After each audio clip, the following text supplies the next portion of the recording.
வணக்கம். டிக்டாக்ல லவ் பண்ணானுவ, டிக்டாக்லேயே கல்யாணம் பண்ணானுவ, கல்யாணம் பண்ணி குழந்தை எல்லாம் பெற்றானுவ. இப்போ இன்ஸ்டாகிராம் வர காலத்தில் வந்து அந்த டைவர்ஸ் பண்ணிவிட்டு இப்போ டைவர்ஸும் பண்ணல, அதை அப்படியே அறுத்து விட்டுட்டு அடுத்த கல்யாணம் இன்ஸ்டாகிராமில் வந்து இப்போ கல்யாணம் பண்ணி இன்ஸ்டாகிராமு யூடியூப் சேனலில் வந்து வீடியோ போட ஆரம்பிச்சிட்டானு. இதெல்லாம் பொழப்பா அது? சே, என்ன பொழப்பு மனுஷன் பொழப்புன்னா இப்படி இந்த சோசியல் மீடியாவே வந்து இதுக்கு தான் ஓடுதாட்டுக்கு.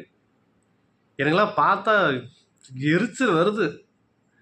என்ன இப்படி இருக்கானுவ ச்சே மனுஷனு. ஆனால் அவனு தான் இன்றைக்கி இன்ஸ்டாகிராமு யூடியூப்பு பெரிய ஆக்கிரமிக்கிறானுங்க. அவனு தான், அது லேடிஸாக இருக்கட்டும் ஜென்ஸாக இருக்கட்டும், அவங்க தான் வந்து ஆக்கிரமிக்க பண்ணுறாங்க.